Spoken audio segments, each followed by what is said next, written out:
Podcast. Lo mejor está por escuchar.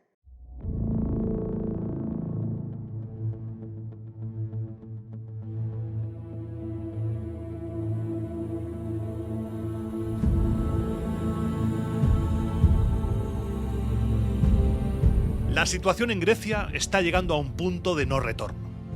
Hoy vamos a asistir a una de las cumbres más tensas y a la vez más cómicas de la antigüedad, donde un Filipo V, acorralado, usará su lengua afilada para humillar a los etolios antes de acabar tomando una decisión desesperada: vender su alma al tirano Nabis de Esparta. A pesar de todos los intentos por reconducir la situación y por llegar a una solución negociada, todos sienten que el tiempo de las palabras se ha terminado y que hace falta una batalla final.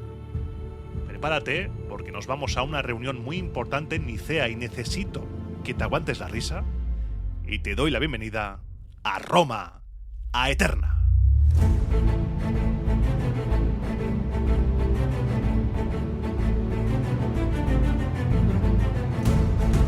Roma Aeterna, una producción de Podium Podcast con Iván Martín.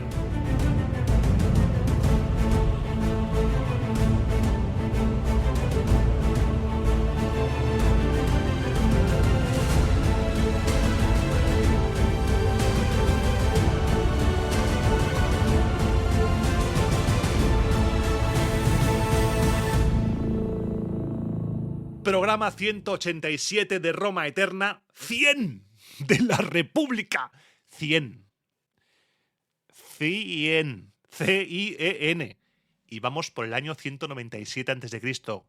Creo que se nos ha ido un poco de las manos, a los dos. Tú por darme ahí, tirarme de la lengua, darme coba. Que somos cómplices, en esta turbo locura tan maravillosa. Y yo me pregunto ahora, ¿llegará a 200 la serie de la República? ¿Moriré antes? Solo los dioses lo saben. Lo que yo sí sé es que te quiero a mi lado. Te voy a dar las gracias hoy por estos 100 programas de República, por llegar, y te voy a dedicar a ti este programa. Bueno, todos te los dedico a ti, pero especialmente, este va por ti, que estás escuchándome ahora mismo, que estás diciendo, joder, 100 programas de República, este hombre está loco. Este hombre no está bien. Y estarás teniendo toda la razón del mundo. Por lo que este programa va por ti. Vamos a continuar hombro con hombro, porque en estos 2 siglos que tenemos por delante va a pasar todo. Va a pasar toda la mandanga más mediática y más importante de la República, y si pestañeas la oreja, te lo pierdes. Y después de esto, a ver, ¿por dónde íbamos?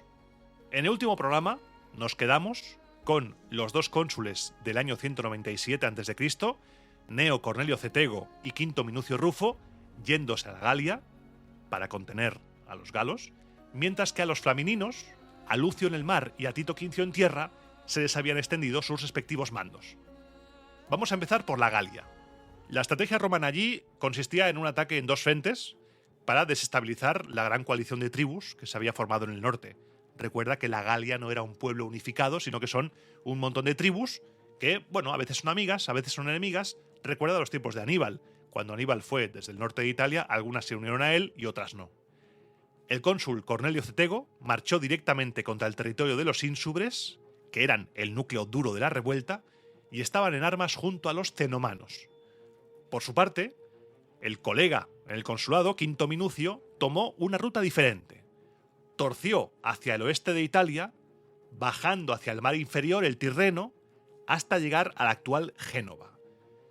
Por si acaso, para situarnos rápidamente, la península itálica, si tú visualizas en tu mente ahora, Italia tiene 2 sobacos. No busques lógica, tiene 2 sobacos.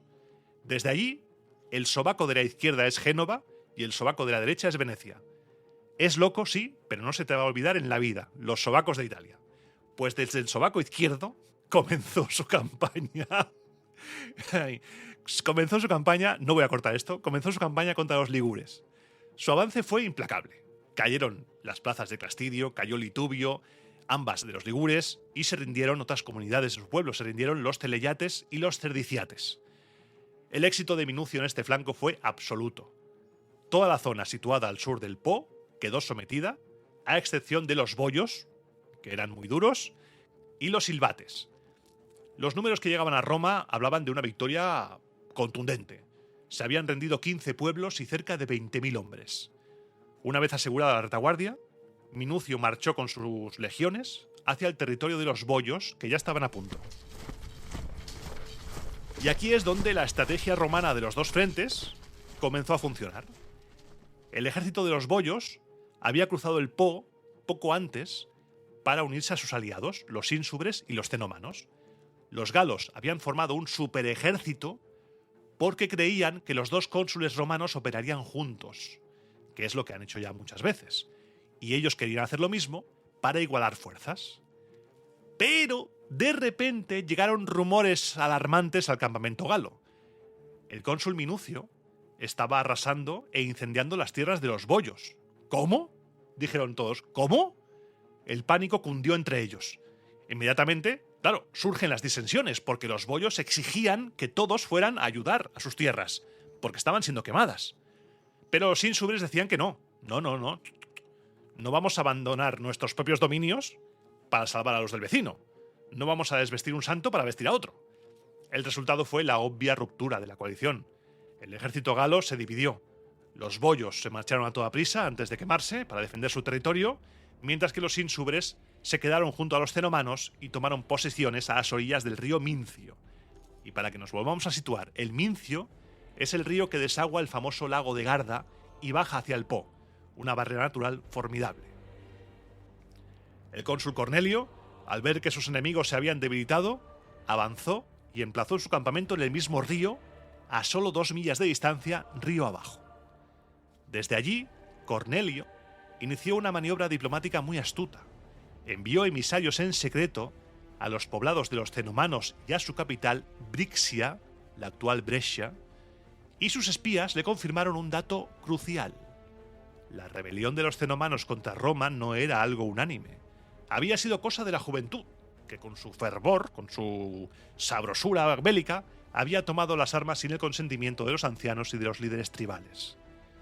Cornelio lo que hizo entonces fue convocar a los principales jefes de los cenomanos e inició conversaciones para que traicionaran a los ínsubres.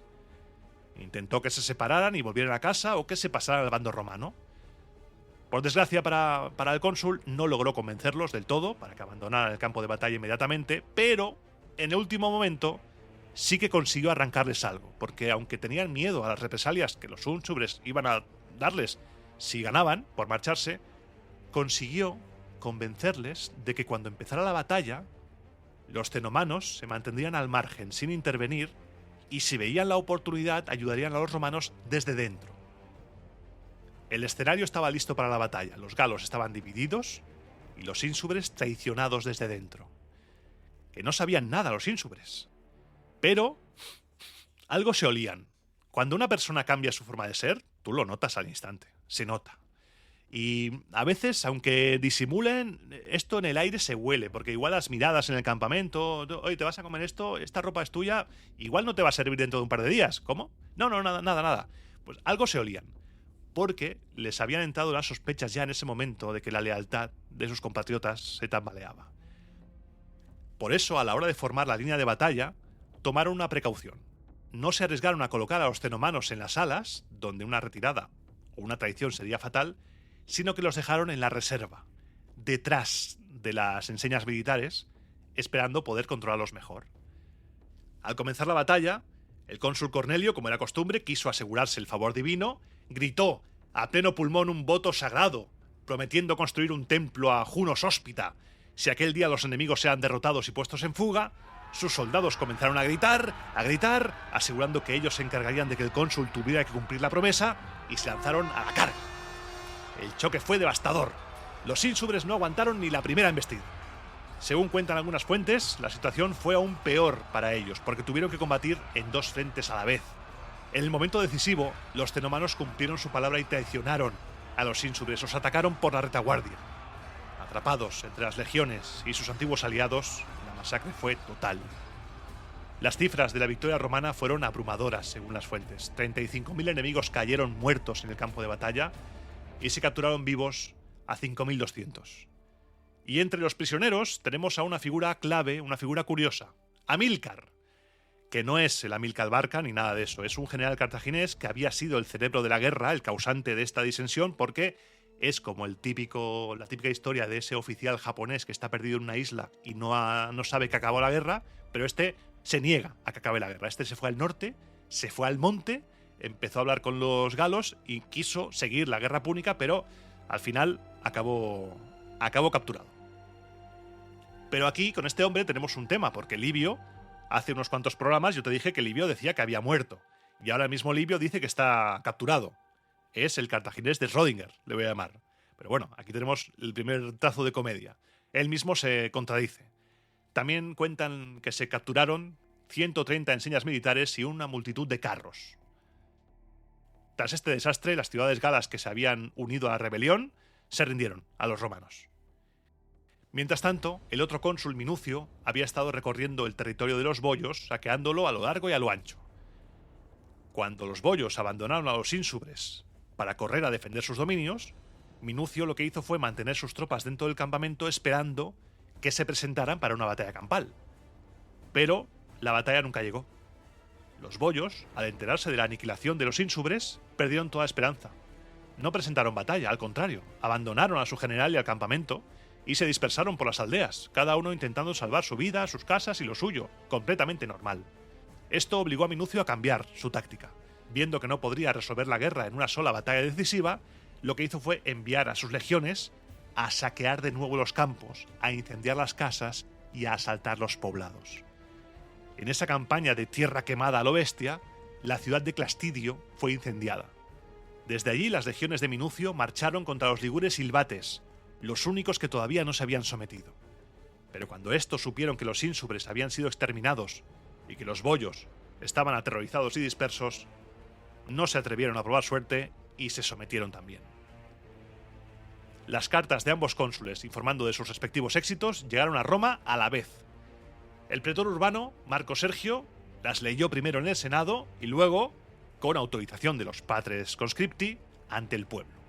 La alegría fue tal que se decretaron 4 días de acción de gracias. Y es que los galos es algo que durante toda la historia del podcast te estoy dejando caer siempre. Los galos eran el auténtico bicho, eran el coco de los romanos. En el imaginario colectivo romano estaba todavía muy presente el 390 a.C., el asedio galo de los Senones de Breno.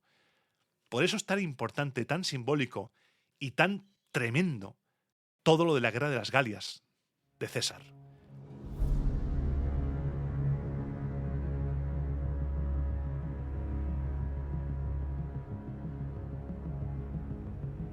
Mientras en Italia se decidían cargos, se combatía, pasaba todo esto, en Oriente, el invierno del 198 al 197 había paralizado la guerra.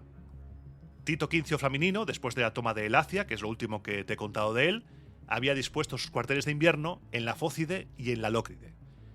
Sin embargo, la inactividad militar no implicaba paz y no implicaba que la política se detuviera. En la ciudad de Opunte estalló un conflicto interno feroz. Como solía pasar, y como ya hemos visto tanto en la Guerra Púnica como en Siracusa, como en muchos sitios, la ciudad de Opunte estaba dividida entre 2 facciones. Unos llamaron a los etolios, que estaban más cerca, y otros pidieron ayuda a los romanos. Los etolios llegaron primero, pero la facción prorromana, que era más poderosa, les cerró las puertas en las narices y esperó al general romano, a Flaminino.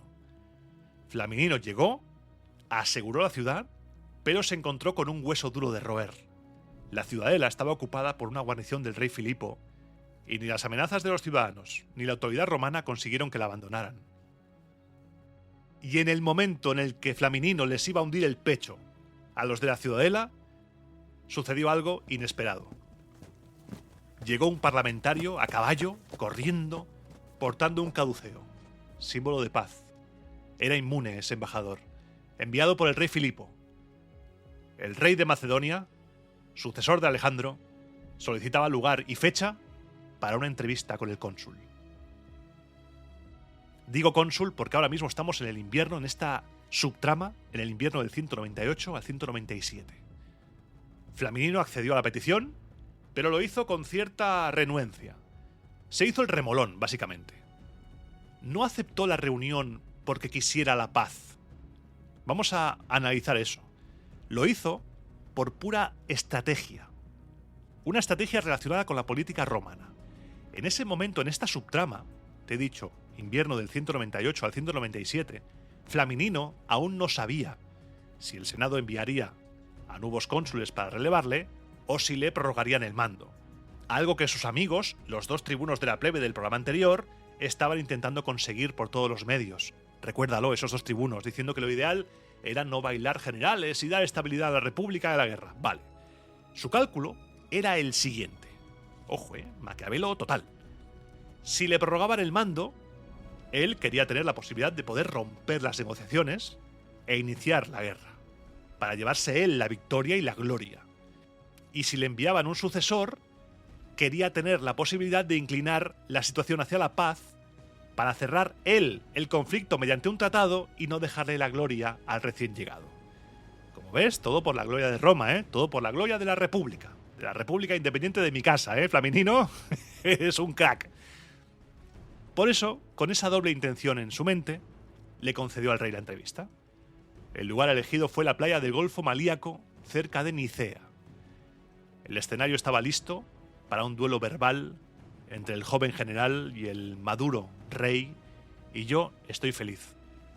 Estoy feliz ahora mismo porque de este encuentro sí que tenemos la versión de Polibio, que es la fuente más cercana a los hechos. La conferencia de Lócride. Estamos ahora mismo en noviembre del año 198 a.C. Y antes de empezar con esta reunión, con la cumbre, con la conferencia, vamos a hacer un resumen breve, te lo prometo, de cómo está la guerra hasta ahora.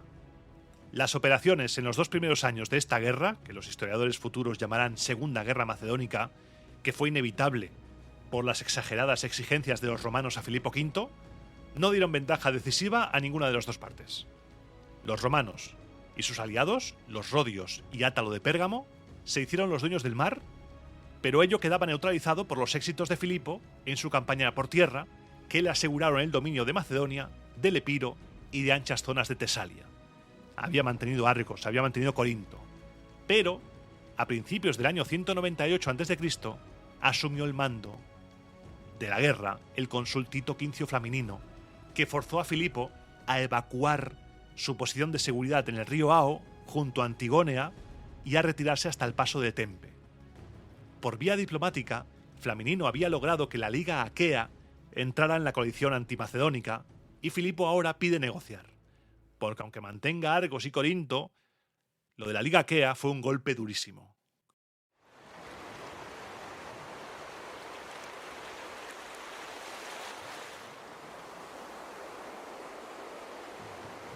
Y llegó el día. Llegó el día de la entrevista y quiero que lo visualices en tu mente. El rey Filipo zarpó desde Demetríade y se presentó en el lugar de la cita con una pequeña flota, 5 lanchas y un buque de guerra con espolón, en el que viajaba él mismo, el rey en el buque, cómo no. Su escolta era reducida, pero muy significativa políticamente. Le acompañaban sus escribanos macedonios, Apolodoro y Demóstenes, y el beocio Bráquiles. Pero la presencia más dolorosa para los enemigos era la de Ciclíadas, el antiguo líder de los aqueos, que había sido expulsado del Peloponeso por ser promacedónico. Mientras ellos llegan por el mar, llegan por el agua con esa flotilla, imagínate en la orilla, esperando en la arena, Tito Quincio Flaminino, rodeado de la plana mayor de la coalición antimacedónica. La lista de asistentes impone, los que se van a reunir. Están en la orilla el rey Aminandro de los atamanes, Dionisodoro en representación del rey Átalo de Pérgamo, el almirante Rodio Acesimbroto, el general de los etolios Feneas, y para cerrar el círculo de la ironía histórica estaban Aristeno y Genofonte, los actuales líderes de los aqueos, Aristeno el que habló en el programa anterior. Así, los 2 rivales políticos de la Liga Aquea se encontraban cara a cara, Ciclíadas en el barco del rey y Aristeno en la playa romana. Es que tú imagínate el escenón. Es una puñetera película. Flaminino y sus aliados se acercaron hasta el borde mismo del mar. Filipo aproximó su nave a tierra, pero en el último momento ordenó detenerse y se quedó mar adentro, manteniendo una distancia de seguridad. Flaminino desde la orilla le hizo un gesto, el gesto de ven, y le invitó a desembarcar para hablar cara a cara. Si saltas a tierra, podremos hablar mejor, porque a gritos, Filipo, a gritos, pues no vamos a hablar muy bien. Pero Filipo permaneció inmóvil en su cubierta. Y Quincio le preguntó: ¿de qué o de quiénes tienes miedo, Filipo? Baja y hablamos. Y Filipo respondió con una respuesta digna de un monarca helenístico, mezclando altivez y desprecio. Dijo: no temo a nadie en absoluto, salvo a los dioses inmortales, pero no me fío de la buena fe de todos los que veo a tu alrededor, y de los etolios, de los que menos. El en ese momento cónsul intentó razonar con Filipo, le dijo: mira, Filipo, esto es el riesgo que tenemos en este tipo de reuniones. Hemos venido a jugar, ¿no? Vamos a hablar. Y el rey le dijo: no, Tito Quincio, no son equiparables. La situación de Feneas y la mía. No es equiparable la recompensa si se actúa a mala fe. No tendrán las mismas dificultades los etolios para encontrar otro estrategos que los macedonios para encontrar un rey con que sustituirme. Tras estas palabras, se hizo un silencio incómodo. Nadie hablaba. Bueno, y si no quieres hablar, ¿qué hacemos? Sácate un garum, sácate un poco de pan, porque aquí tenemos para largo, porque este hombre no quiere bajar. Vamos. Flaminino consideraba lógico que hablase primero quien había pedido la entrevista, el rey. Ya que no quieres bajar, a ver, ¿qué quieres? El rey, por su parte, pensaba que correspondería hablar primero al que dictaba las condiciones de paz. Entre uno y otro, la casa sin barrer. Y finalmente, después de tomarse su pan con garum, seguramente, Flaminino rompió el silencio. Y su discurso fue directo, simple. Expuso las condiciones, las condiciones romanas que se debían cumplir sí o sí para la paz. Lo primero, el rey debía retirar sus guarniciones de todas las ciudades griegas. Después debía devolver a los aliados de Roma los prisioneros y desertores. Después debía devolver a los romanos las localidades de Iliria ocupadas tras el Tratado de Epiro. Y por último debía devolver a Ptolomeo, rey de Egipto, las ciudades tomadas tras la muerte de Ptolomeo Filopator. Tras las exigencias romanas, llegó el turno de la lista de la compra de los aliados, que aprovecharon para pedir de todo. El representante del rey átalo, Dionisodoro, reclamó las naves y presos capturados en la batalla naval de Quíos y reclamó además algo más simbólico: la restauración del Niceforio y del templo de Afrodita que Filipo había expoliado y devastado.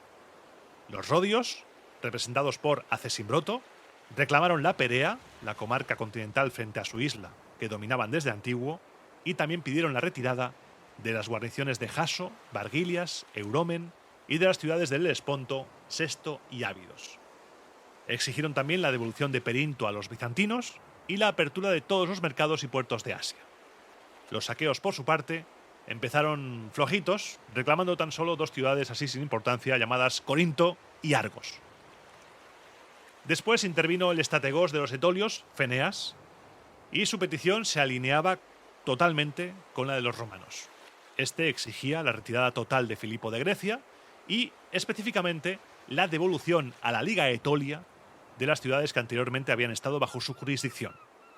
Fue entonces cuando la tensión subió de nivel. Se levantó Alejandro el Isio, un hombre considerado el más elocuente de entre los etolios, dio un paso al frente, desde la orilla, miró fijamente al rey que seguía en su barco y dijo: llevo un rato callado, mucho rato. Y no porque pensase que esta entrevista fuera a dar algo de sí, sino únicamente para no interrumpir a ninguno de los aliados que estaban en uso de la palabra. Porque todos aquí sabemos la verdad. Filipo no es sincero cuando negocia la paz, ni ha demostrado nunca verdadero valor en la guerra. En las negociaciones, rey, tiendes trampas y te mantienes al acecho, y en la guerra jamás te enfrentas en terreno abierto ni combates en batalla campal. Tu táctica es de cobardes. Incendias y saqueas las ciudades mientras te bates en retirada. Vencido, destruyes el premio de los vencedores. No era así como actuaban los antiguos reyes de Macedonia. Ellos solían hacer la guerra en el campo de batalla, arriesgando su piel, pero respetaban en lo posible las ciudades. ¿Y sabes por qué, rey Filipo?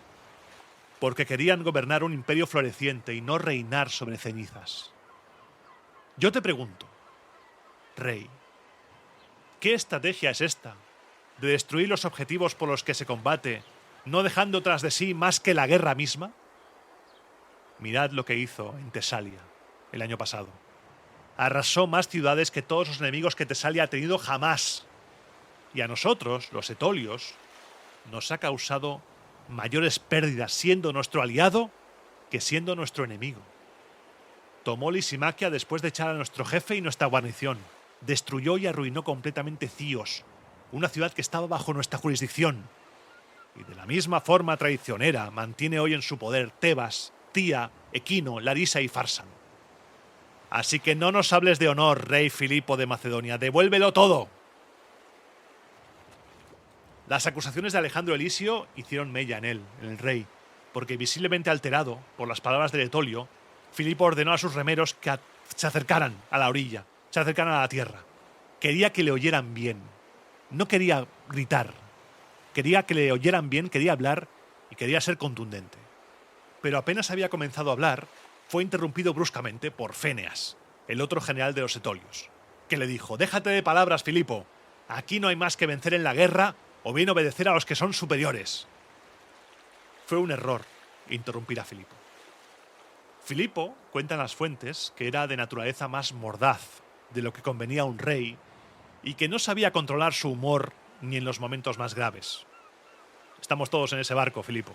Por lo que aprovechó que Féneas tenía un problema en la vista para soltar una ironía cruel. Y con una sonrisa torcida, me lo imagino, mirando fijamente a los ojos del general Etolio, que no le verían bien esos ojos, dijo: «Eso, Féneas, es evidente hasta para un ciego». Se oyeron algunas risas nerviosas, algunas risas indignadas también en la orilla.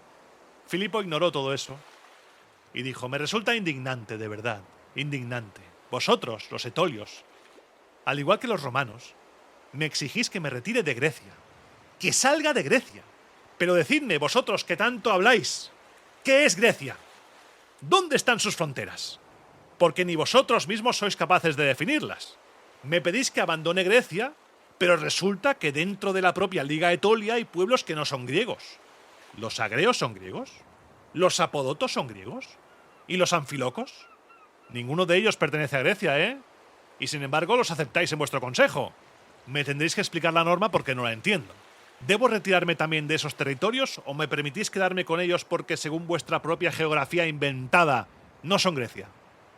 ¿O es que tienen razón al quejarse de que yo no he respetado a sus aliados? ¿Tiene gracia? ¿Tiene gracia que habléis de respeto de aliados? Los etolios, sois unos cachondos. ¿Acaso no hacéis ley vosotros de vuestra inveterada costumbre de permitir que vuestra juventud combata contra vuestros propios aliados? Por todos los dioses, si cuando dos ejércitos están enfrentados es costumbre ver a etolios en uno y otro bando. Me acusáis de Cíos. Yo no asalté Cíos. Simplemente colaboré en su asedio con mi aliado y amigo Prusias. Me acusáis de Lisimaquia.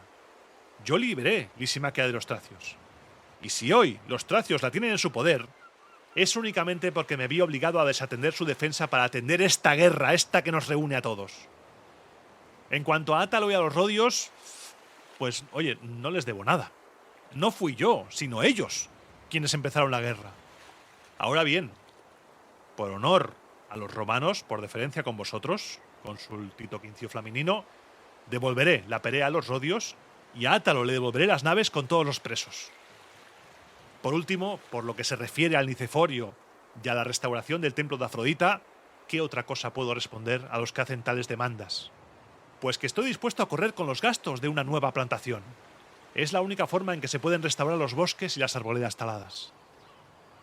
Estas son las demandas y las respuestas que los reyes tienen a bien hacerse mutuamente. Pero lo vuestro, aqueos, lo vuestro no se arregla plantando árboles. Leed este documento. Esto son vuestros propios decretos. Aquí me llamáis Dios, Salvador, Benefactor, y ahora mirad este otro que tengo aquí, el de Sición, donde me llamáis enemigo. Antígono os salvó, y yo os protegí, y así nos pagáis. Quedaos con Argo, si tanto la queréis, pero Corinto se queda conmigo. Corinto se queda con los mayores. Dime, cónsul, Entiendo que me quites lo que gané con la espada. Así es la guerra. Así es el mundo de la guerra. Pero, ¿también me vas a quitar lo que heredé de mi padre? ¿Es esa la justicia de Roma? Livio nos dice que tras la defensa de Filipo, los ánimos estaban caldeados. Pero Polibio nos cuenta que Flaminino se echó a reír en algunos momentos del discurso de Filipo por las ocurrencias, como por ejemplo con lo de qué es Grecia. Los aqueos y los etolios se disponían a contrarreplicar, a responder ansiosos por desmontar los argumentos del rey, pero el sol estaba próximo al ocaso, se hacía de noche y con la excusa de la falta de luz, la entrevista se pospuso para el día siguiente. Filipo sugirió que todos escribieran las condiciones en que se debería hacer la paz y que se las entregaran. Él estaba solo y no tenía con quién deliberar y por eso quería reflexionar a fondo sobre lo que se le pedía. Polibio nos dice que Flaminino estaba living, estaba tan adentro con las salidas de Filipo, pero que no quería que los demás se lo notaran. Por lo que le contestó con esa retranca que tenía Filipo, le dijo, a lo de estoy solo, le dijo Flaminino: es lógico, Filipo, que estés solo, pues has asesinado a los amigos que mejor te podían aconsejar. El rey, dice Polibio, que sonrió maliciosamente, pero no contestó. Estos dos se han caído bien. Estos dos, aquí hay tomate. Aquí hay tomate entre Filipo y Flaminino. Todos dieron por escrito a Filipo sus reivindicaciones y quedaron para el día siguiente en Nicea. Al día siguiente, Tito Quincio Flaminino llegó puntual a Nicea, el lugar convenido. Llegaron todos, pero el rey no. El rey no apareció. Pasaron las horas, el sol ya estaba en lo alto, el sol comenzaba a bajar y no se presentaba. Cuando los aliados ya daban por hecho que el rey les había dado plantón, de pronto al atardecer aparecieron sus naves. Filipo dio una excusa filosófica para su tardanza. Dijo que había pasado el día entero reflexionando en soledad, porque las exigencias presentadas eran tan graves e injustas que le había costado llegar a una conclusión. Sin embargo, nadie en la orilla se tragó el cuento. O sea, Filipo me cae bien, es un poco drama queen, me cae bien, es un cachondo, drama queen, un faltón. Este tío puede ser carne de película. Todos estaban convencidos de que había retrasado el encuentro a propósito hasta última hora porque quería que los aqueos y los etolios no tuvieran tiempo para soltar sus discursos antes de que volviera a oscurecer, filibusterismo político y volver a reunirse. Y el propio rey confirmó esas sospechas con su siguiente movimiento. Pidió que se retiraran los demás aliados y se le permitiera entrevistarse a solas con Tito Quincio Flaminino. Su argumento era claro. Mira, no vamos a perder el tiempo en discusiones.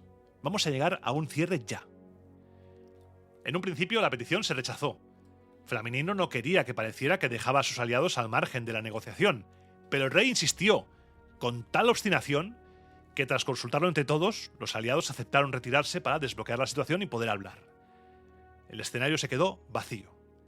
El resto de líderes se alejó y el general romano se adelantó hasta el final de la playa, acompañado únicamente por un hombre de confianza, el tribuno militar Apio Claudio. Hacía tiempo que un Apio Claudio no estaba en un fregado, ¿eh? Vamos a ver si sigue este hombre por ahí. Por fin el rey bajó a tierra, acompañado solo por dos hombres, Apolodoro y Demóstenes. Allí conversó en privado con el general romano durante un tiempo. Nadie sabe con certeza de qué hablaron o qué le dijo Filipo a los suyos al volver al barco, pero sí sabemos lo que Quincio Flaminino transmitió a los aliados sobre la oferta del rey. El rey concedía lo siguiente. A los romanos les cedía toda la costa de Iliria y devolvía a los desertores y presos. A Átalo le devolvía las naves y tripulaciones capturadas. A los rodios les entregaba la Perea, pero se negaba a retirarse de Jaso y de Barguilias. A los etolios les devolvía Fársalo y Larisa, pero no Tebas. Y a los aqueos les dejaba libres tanto Argos como Corinto. La propuesta, aunque era generosa en algunos puntos, como en Argos y Corinto, cayó como una bomba entre los aliados. Esto de te doy esto pero me quedo con aquello tal no gustó a nadie, cabreó a todo el mundo. El consenso fue que, aceptando eso, perdían más que ganaban. El argumento principal era puramente táctico. Si Filipo no se retiraba de toda Grecia, los motivos del conflicto seguían vivos. Mientras le quedara un solo pie en el territorio, la guerra volvería siempre. Las quejas fueron tan escandalosas que llegaron a oídos de Filipo, que estaba lejos en su barco. Viendo que el acuerdo era imposible, el rey pidió a Quincio aplazar el asunto un día más, asegurando que podría convencerlos o dejarse convencer, y se fijó un lugar para otra reunión, la costa cerca de Tronio. Allí fueron al día siguiente, ya vamos 3 días. Filipo cambió de táctica, rogó por favor que no se rompieran las negociaciones de paz y pidió un plazo para enviar embajadores directamente al Senado de Roma. Su postura era: o conseguimos la paz en las condiciones ya dichas, o aceptaría cualquier cosa que impusiera el Senado. Los aliados dijeron que no, porque lo único que estás haciendo, Filipo, zorro, es ganar tiempo, para reunir tropas, para reorganizarte, porque no vas al Senado de un día para otro. Pero aquí intervino lo que te decía antes de Flaminino, ese plan que tenía más allá. El cónsul romano argumentó que el temor de los aliados tendría sentido si fuera verano, época de campañas militares. Pero a ver, estamos en invierno, casi. Estamos en noviembre del 198, la guerra se va a detener de todas maneras, no vamos a pelear. Por lo que no perdemos nada si dejamos que envíe embajadores, porque igualmente sin el refrendo del Senado yo tampoco puedo firmar nada. Así que estamos en las mismas.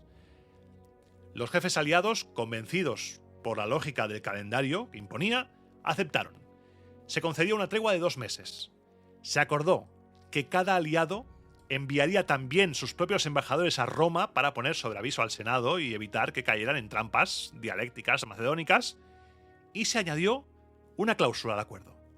Las guarniciones del rey, a pesar de esta tregua de 2 meses, debían retirarse ya mismo de la Fócide y la Lócride. Para asegurar que la embajada tuviera el máximo peso político, Quincio Flaminino envió con ellos a Aminandro, rey de los atamanes, Quinto Fabio, hijo de una hermana de su mujer, a Quinto Fulvio y a Apio Claudio. El destino de la guerra viajaba rumbo a Roma.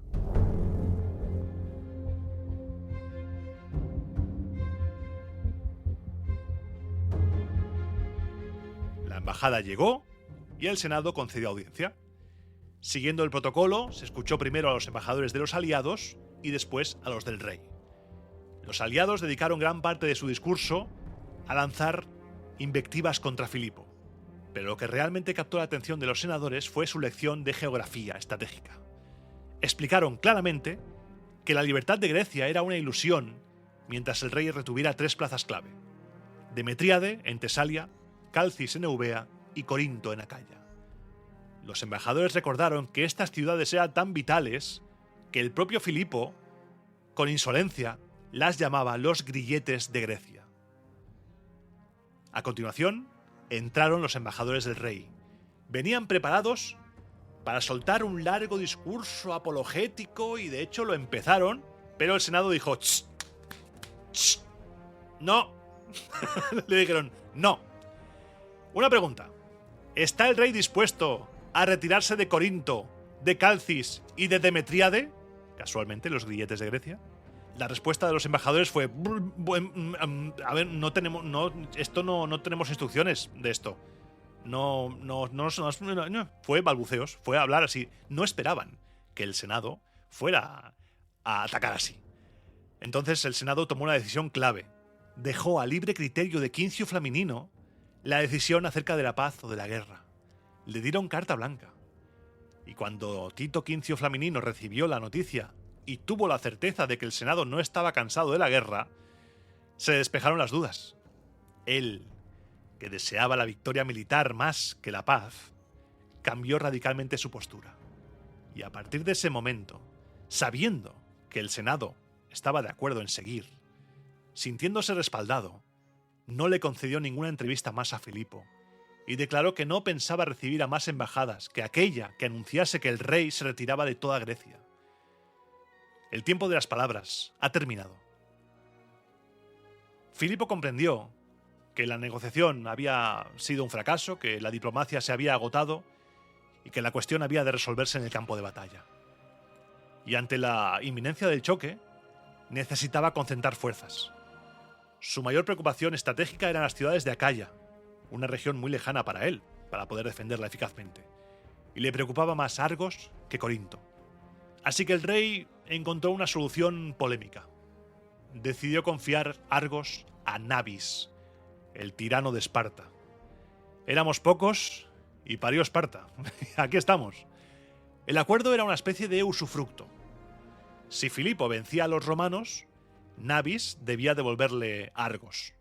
Pero si las cosas salían mal para Macedonia, Argos era para él indefinidamente. Filipo escribió a Filocles, su lugarteniente en Corinto y Argos, para que gestionara el trato. Filocles se presentó ante Nabis llevando regalos y llevando además una oferta tentadora.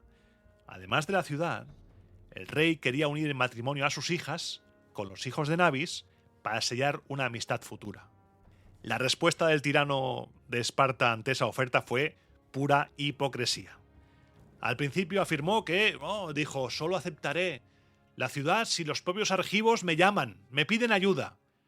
Pero cuando sus espías le informaron de que en una concurrida asamblea los argivos no solo habían despreciado su nombre, sino que lo habían execrado, lo habían convertido en maldito públicamente, Nabis sonrió. Pensó que ya tenía la coartada perfecta para reventar esa ciudad por dentro, para expoliarlos. Dio la orden a Filocles de que entregaran la ciudad cuando quisieran y por la noche se consumó la tragedia, la traición. Sin que nadie se enterara, se le flanqueó la entrada al tirano en Argos y al amanecer los argivos se despertaron con las zonas altas de la ciudad ocupadas y las puertas cerradas. La trampa se había cerrado y aquí comienza el terror. Algunos ciudadanos importantes lograron escapar aprovechando la confusión inicial, pero sus fortunas fueron saqueadas. A los que se quedaron, el tirano Nabis de Esparta les aplicó unas durísimas condiciones. Se les confiscó todo el oro y la plata. Se les exigieron además grandes sumas de dinero extra. A quienes pagaron sin rechistar, se les dejó marchar sin insultos ni torturas, pero aquellos que infundieron sospechas de estar ocultando parte de su patrimonio fueron maltratados y torturados como si fueran esclavos. Una vez reprimida la aristocracia, y aquí es cuando quiero que demos un giro y demos un vuelco a lo que te estoy contando sobre Nabis, porque todo esto posiblemente sea una construcción de las fuentes, una vez exprimida la aristocracia, Nabis, dice Tito Livio, buscó el apoyo de la masa popular para consolidar su poder. Convocó una asamblea y promulgó 2 decretos revolucionarios. Canceló todas las deudas de la gente y repartió tierras entre los ciudadanos. Para un romano del siglo II, para un romano del siglo I, para un romano del siglo II, III, IV, V de nuestra era, para un aristócrata, para una persona para la cual está escribiendo Tito Livio, esto es el apocalipsis. Te está retratando a un tirano populista al mal. Y este retrato va a seguir, porque al final del programa vas a escuchar otra historia tremenda sobre este hombre. Pero bueno, una vez que tuvo Argos bajo su control, Nabis olvidó de quién la había recibido. Aquí ya nos están diciendo que era un traicionero, era malvado, pero además mordía la mano que le daba de comer, y envió emisarios a Tito Quincio Flaminino, que estaba en el Asia, y al rey Átalo de Pérgamo, que estaba pasando el invierno en Egina, con un mensaje sorprendente. Argos estaba en su poder y él estaba dispuesto a llegar a un acuerdo total con Roma. Toma ya. Flaminino vio la oportunidad al momento. Su objetivo era quitarle a Filipo esa posición defensiva vital, así que aceptó a ir a la entrevista.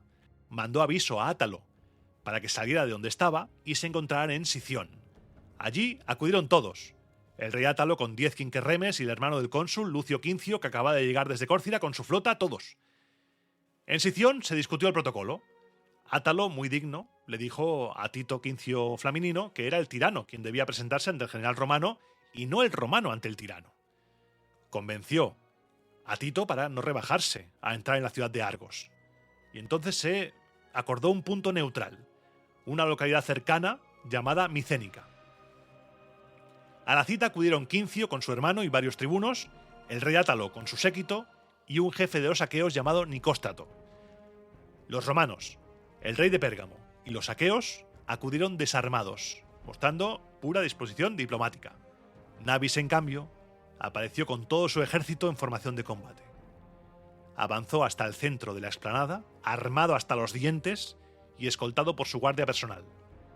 El tirano comenzó disculpándose por presentarse así ante hombres desarmados. Dijo: mira, no es que tenga miedo a los romanos, no es que os tenga miedo a vosotros, sino es que temo a los exiliados argivos que pudieran atentar contra mi vida. Y así, una vez aclarado ese malentendido, comenzó la negociación. El romano fue al grano y puso 2 condiciones sobre la mesa para aceptar la alianza con Nabis. Nabis debía poner fin a la guerra contra los aqueos y Nabis debía enviar tropas auxiliares a los romanos y a esta alianza para luchar contra Filipo. El tirano aceptó enviar tropas contra su antiguo amigo sin dudarlo. La traición se consumó. Sin embargo, en cuanto a la paz con los aqueos, solo concedió una tregua temporal hasta que se acabara la guerra con Filipo. Pero el momento más tenso lo protagonizó el rey Átalo. El rey de Pérgamo no pudo contenerse y acusó a Nabis de estar ocupando Argos por la fuerza y la traición. Nabis se defendió diciendo que había sido llamado por los propios argivos. Átalo le dijo: si es cierto eso, convoca una asamblea de los argivos para aclarar este punto. Pero primero, antes de que voten, retira tu guarnición, para que voten libremente. Nabis respondió que no pensaba retirar a sus soldados de Argos, y no hubo acuerdo sobre Argos. A pesar de esta disputa moral, el pragmatismo que decidía todo, al final la imposición militar acabó prosperando y la entrevista se disolvió con un acuerdo tácito. Roma aceptaba al tirano como aliado coyuntural y como prueba de buena fe y de traición a Macedonia, Nabis entregó al romano 600 mercenarios cretenses. Además, se formalizó una tregua de 4 meses entre Nicóstato, el aqueo, y el tirano de los lacedemonios. Roma había pactado con el diablo con tal de aislar a Filipo.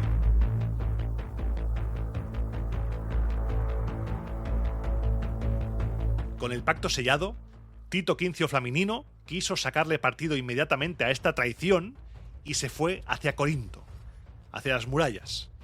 Se presentó con la unidad de cretenses que el tirano le acababa de entregar. El objetivo era que Filocles, el jefe de la ciudad, viera con sus propios ojos a los soldados de Nabis sirviendo bajo los estandartes romanos. Eso sería una evidencia innegable. Eso sería que su aliado los había vendido. Flaminino le dijo a Filocles: ríndete, estás solo. Filocles, visiblemente afectado, dio una respuesta ambigua. No dijo que no, pero tampoco dijo que sí. Simplemente ganó todo el tiempo que pudo, lo que dejaba entrever que la lealtad macedónica se estaba resquebrajando. Mientras tanto, el rey Átalo de Pérgamo marchó a Sición, donde fue recibido con nuevos honores. Y vamos, cada vez que iba era una cosa loca. Para no ser menos, hizo una donación de 10 talentos de plata. Átalo estaba siendo el rey benefactor. Átalo estaba jugando sus cartas de manera diplomática. En cambio, las fuentes siguen aquí lanzando bosta a Nabis. Jugó a ser un poco el gángster. Era el malo de la película y las fuentes nos suponen como el malo de la película. Pero yo quiero que pienses un poco más allá y que reflexionemos sobre por qué es el malo. Y ahora te voy a contar la historia que va a cerrar este programa. Tras reforzar la guarnición de Argos, regresó a Esparta. Posiblemente esto sea leyenda negra, propaganda romana, pero cuentan que dejó en Argos a su mujer, llamada Apega. Y si él se había encargado de despojar y de saquear a los hombres, ella se encargó de las mujeres.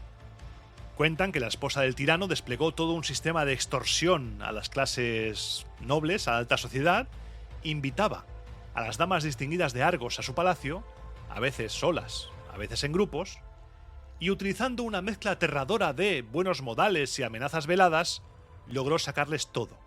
¡Todo! No se conformó con el oro. Las dejó literalmente sin sus joyas, sin sus ropas de lujo y hasta sin sus artículos de belleza. Argos, si hacemos caso a esta historia, fue saqueada 2 veces, una por el marido y otra por la mujer.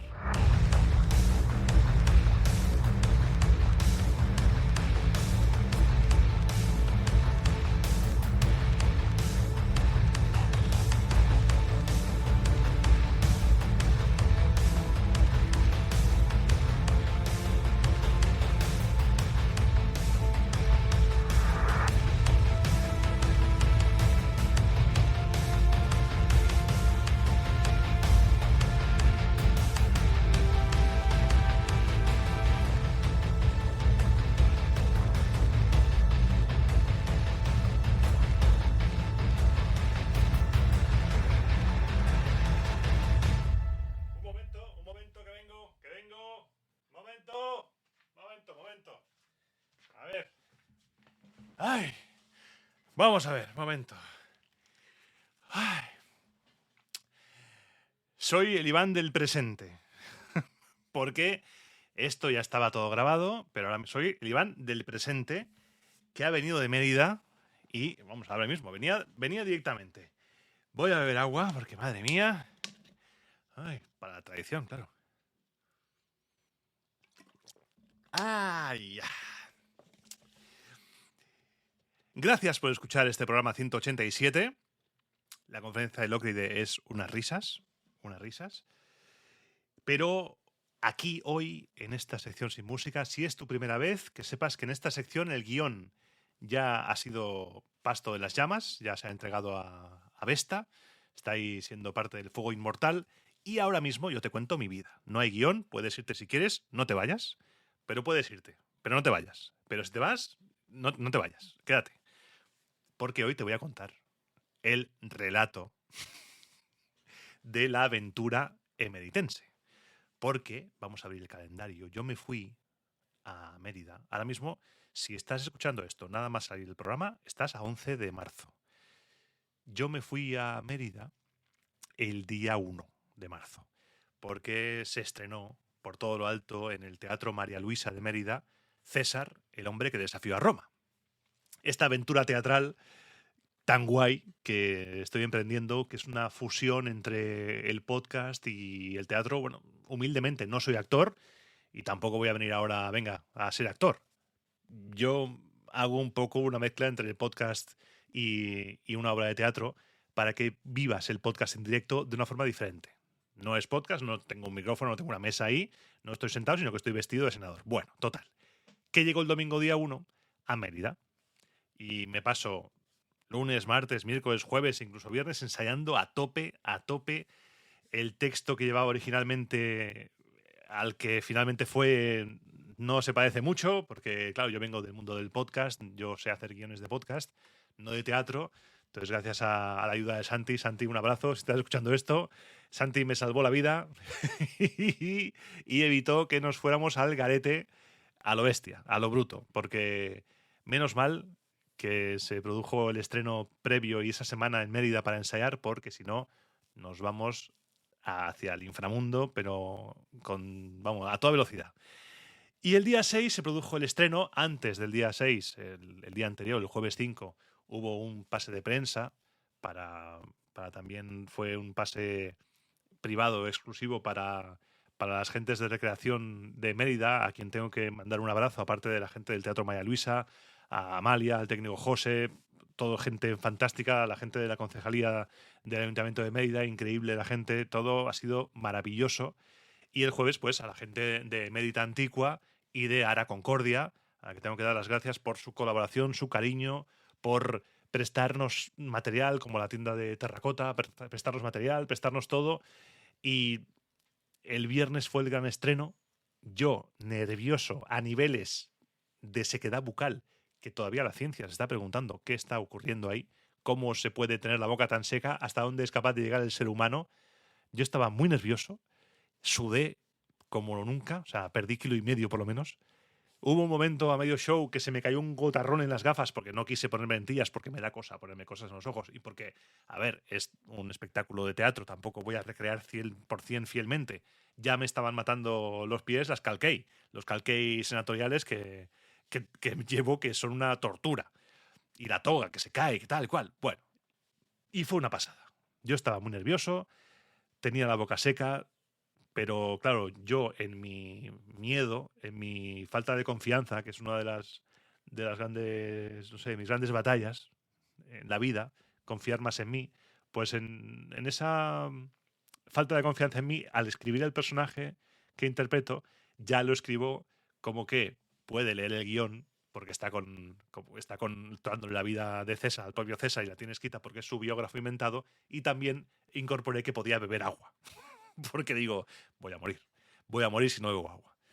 Y hubo un momento en el que hice clic y me metí dentro y no sé, una especie de trance, y todo pasó muy rápido, y cuando me quise dar cuenta había acabado y me lo pasé muy bien.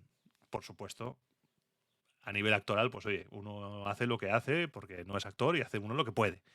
Pero pero me encantó, me lo pasé muy bien, Así que en esta sección sin música yo quiero transmitirte mi agradecimiento eterno, las gracias.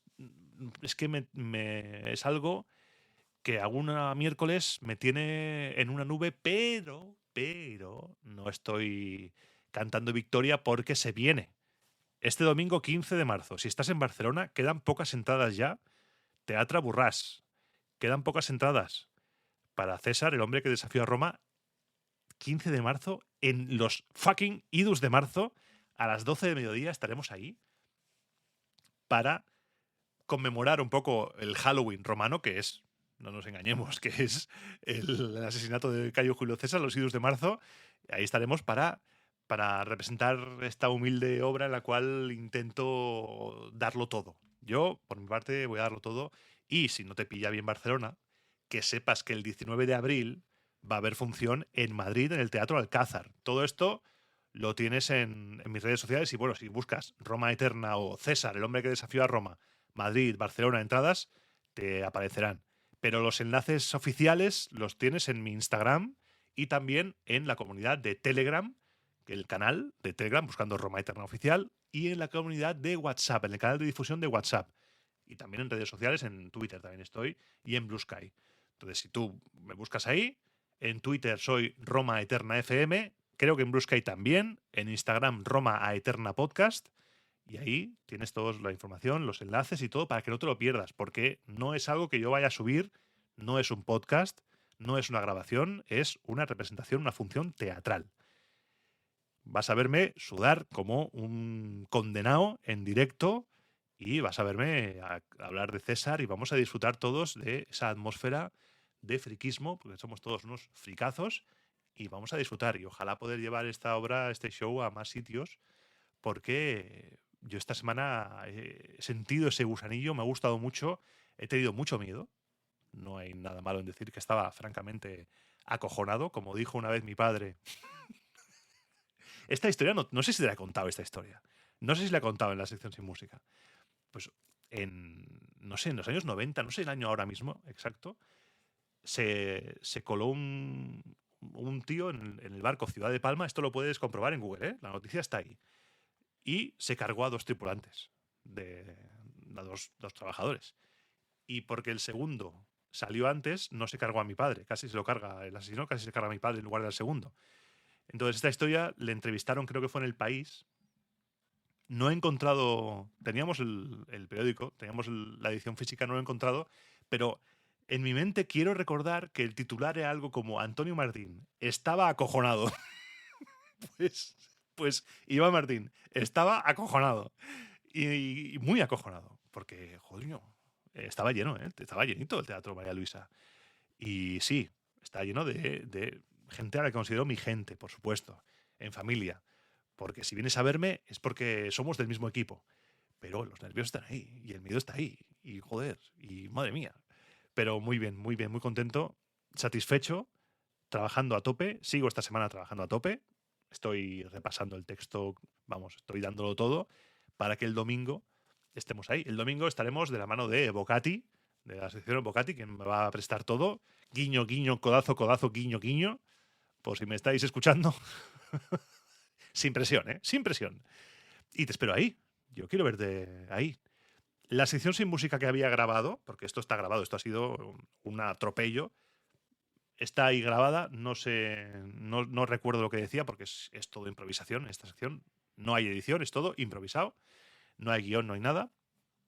Pero oye, ¿te ha gustado el programa? Muchas gracias por escucharme, muchas gracias por llegar hasta aquí. Te espero el domingo, y si no, el 19 de abril en Madrid, y si no, espero que haya más.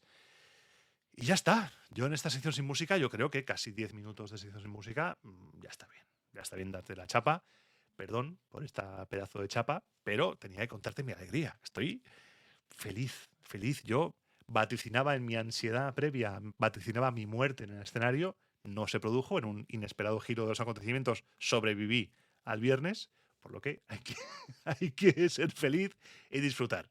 Ya te he dicho mis redes sociales. Si quieres escribirme, puedes hacerlo a roma@eternapodcast@gmail.com, roma@eternapodcast@gmail.com, que por cierto tengo que hacer una reseña de un correo, me gusta, tengo la comunidad que merezco y que necesito en mi vida, porque, a ver, lo estoy buscando, Juan,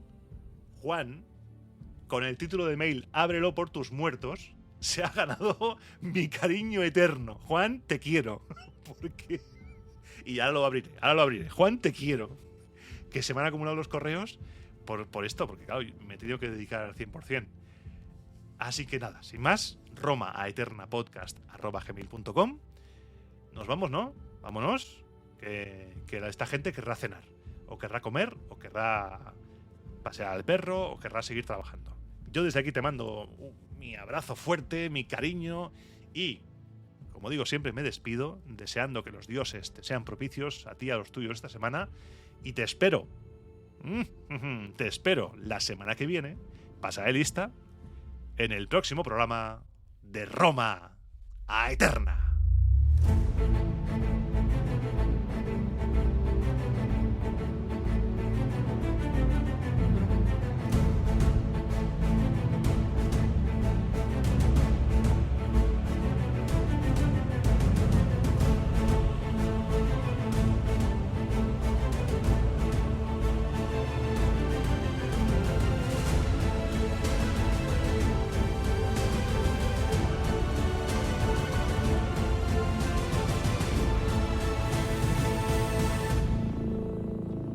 Lo bien que se come en Mérida. ¡Oh!